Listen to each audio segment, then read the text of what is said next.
Hello everyone, Verma जी classes में आप लोग का स्वागत है। आज के वीडियो में मैंने आपके लिए अम्ल क्षारक और लवण से संबंधित कुछ क्वेश्चन लेकर आए, जो कि अगर आप इसको पढ़ लेते हैं तो आप लोग का बोर्ड एग्जाम में एक भी क्वेश्चन छोड़कर नहीं आएंगे। ठीक है, चलिए देर न करते हुए वीडियो को स्टार्ट करते हैं। अगर आप वीडियो पर नए हैं तो चैनल को सब्सक्राइब कर दीजिए। ठीक है, तो चलिए स्टार्ट करते हैं। तो हम पहले अति लघु उत्तरीय प्रश्न देख लेते हैं। ठीक है, अति लघु उत्तरीय प्रश्न देखिए।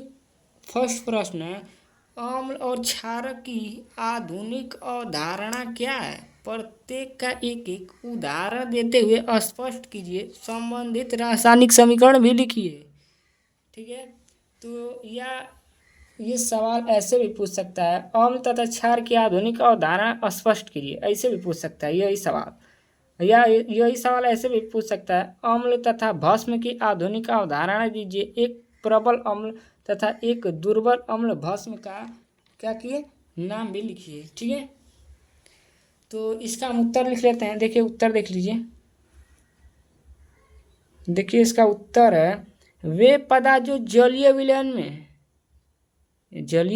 में वियोजित होकर या टूटकर, ठीक है, अथवा आयनित होकर हाइड्रोजन आयन या हाइड्रोनियम आयन, ठीक है, देते हैं, उसे क्या कहते हैं? अम्ल और क्षार कहते हैं।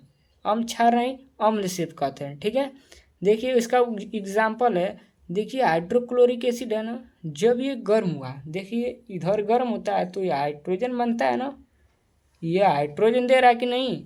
ये कोई पदार्थ है, मान लीजिए हाइड्रोक्लोरिक एसिड, मान लीजिए कोई पदार्थ है। ठीक है, अगर इसको हम गर्म कर दिए तो इसमें से हाइड्रोजन दे रहा है कि नहीं दे रहा है? हाइड्रोजन अब क्लोराइड गैस बाहर निकल जा रहा है। ठीक है, तो अगला क्वेश्चन हम देख लेते हैं। देखिए दूसरा हम लोग का क्षार का देखिए, क्षार किसे कहते हैं? वे पदार्थ हैं जो जलीय विलयन में वियोजित अथवा आयनित होकर हाइड्रोक्साइड आयन OH का ऋण आवेश देते हैं। ठीक है, देखिए ये तो हम लोग का फर्स्ट था हाइड्रोक्लोरिक एसिड का उदाहरण। देखिए अब ये हम लोग का क्षार का उदाहरण। देखिए सोडियम हाइड्रोक्साइड है ना, जब इसको गर्म किए तो सोडियम तो निकल गया, और हाइड्रोक्साइड क्या दे रहा है? ये पदार्थ जो सोडियम हाइड्रोक्साइड है, ये हाइड्रोक्साइड दे रहा है कि नहीं दे रहा है? दे रहा है। तो ये हम लोग का ये एग्जाम्पल हो गया। देखिए पूछा था प्रबल अम्ल और दुर्बल अम्ल। देखिए प्रबल अम्ल HCl हो जाएगा, H2SO4 हो जाएगा, HNO3 हो जाएगा। ठीक है, अब देखिए दुर्बल अम्ल, दुर्बल क्षार भस्म का NH4OH, ठीक है, यानी अमोनियम हाइड्रोक्साइड। देखिए अगला क्वेश्चन देख लेते हैं। तो अगला हम लोग का दूसरा क्वेश्चन है, किसी प्रबल अम्ल तथा प्रबल क्षार की उदासीनीकरण ऊष्मा स्थिर होती है, क्यों? ये हम लोग का मोस्ट इम्पोर्टेंट क्वेश्चन है, देख लीजिए। तो देखिए हम लोग का उत्तर हो जाएगा। देखिए हम लोग का उत्तर ही हो जाएगा ना। देखिए प्रबल, जो प्रबल है ना, प्रबल अम्ल तथा प्रबल क्षार तनु विलयन में पूर्णतः आयनित होकर हाइड्रोजन आयन तथा हाइड्रोक्साइड आयन देते हैं, जो सहयोग करके जल बना दे लेते हैं। ठीक है, जो ये सहयोग करके क्या बनाते हैं? जल बना लेते हैं। अतः प्रबल अम्ल तथा प्रबल क्षार की संभावना ऊष्मा है, जिसका मान सदैव 13.7 किलो कैलोरी होती है। ठीक है, यही कारण है कि प्रबल अम्ल तथा प्रबल क्षार की उदासीनीकरण ऊष्मा का मान सदैव स्थिर अर्थात 13.7 किलो कैलोरी होता है। ठीक है, अगला देख लेते हैं क्वेश्चन।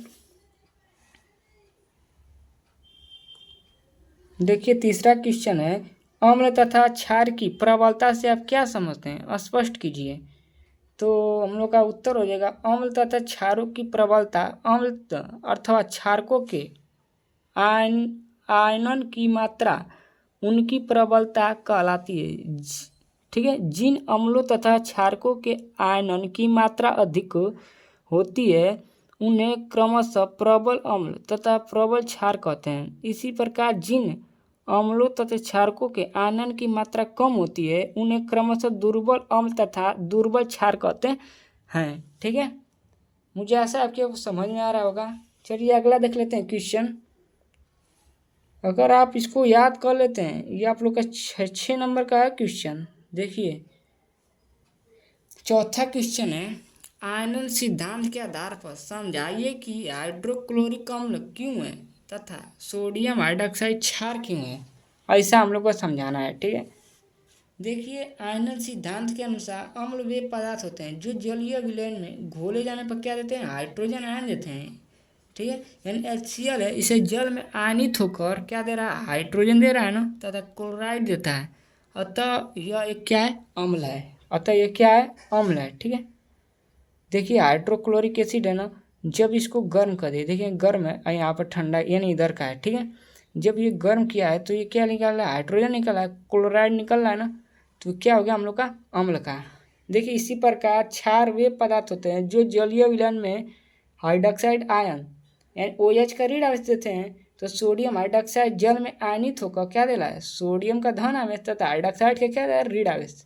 तो इसीलिए क्या है, क्षार है। ठीक है, देखिए सोडियम हाइड्रोक्साइड है ना, जब इसको क्या किए, गर्म किए, तो सोडियम और हाइड्रोक्साइड दे रहा है कि ना, हाइड्रोक्साइड का क्या दे रहा है, ऋण आवेश दे रहा है। क्या दे रहा है, ऋण आवेश दे रहा है। तो अगला देख लेते हैं।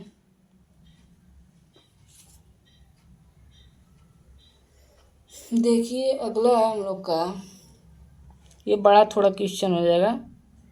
ठीक है, तो 5वां क्वेश्चन है, ओस्टवाल्ड सिद्धांत के अनुसार अम्ल क्षारक सूचकों की क्रियाविधि समझाइए। सर्वव्यापी सूचक क्या है, सर्वव्यापी सूचक क्या है। देखिए उत्तर देख लीजिए हम लोग का उत्तर। ठीक है, ओस्टवाल्ड सिद्धांत के अनुसार अम्ल क्षारक सूचक, ठीक है, दुर्बल कार्बनिक अम्ल या दुर्बल कार्बनिक क्षार होते हैं। किसी विलयन में इनकी आयनित एवं अनआयनित अवस्था के रंग में भिन्नता होती है। रंगों की वह भिन्नता सूचकों की आयनित तथा अनआयनित अवस्था के सांद्रण का अनुपात होता है। ठीक है, क्या होता है, अनुपात होती है। और सांद्रण का यह अनुपात हाइड्रोजन आयन की सांद्रता यानी हाइड्रोजन की क्या सांद्रता यानी H का धन आवेश पर निर्भर करता है।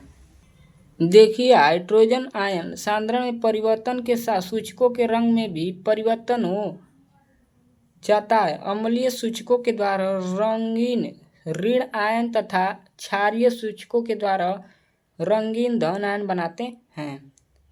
अब देखिए सर्वव्यापी सूचक की परिभाषा। सर्वव्यापी सूचक, ठीक है, विभिन्न प्रकार के सूचकों को परस्पर एक दूसरे में मिलकर एक मिश्रण निर्मित किया जाता है जो हाइड्रोजन, देखिए हम लोग कहा थे मिश्रण निर्मित किया जाता है जो हाइड्रोजन अणु की विभिन्न सांद्रताओं के सापेक्ष विभिन्न रंग प्रदर्शित करता है। इसे सार्वत्रिक या सर्वव्यापी सूचक कहते हैं। ठीक है, तो यहीं पे हम लोग का थ्योरी सेक्शन समाप्त होता है। अगले वीडियो में हम और अम्ल क्षारक के जितने भी प्रश्न बचते हैं उसको हम देख लेंगे। अगर वीडियो पसंद आए तो चैनल को सब्सक्राइब कर दीजिए। तब तक के लिए बाय बाय।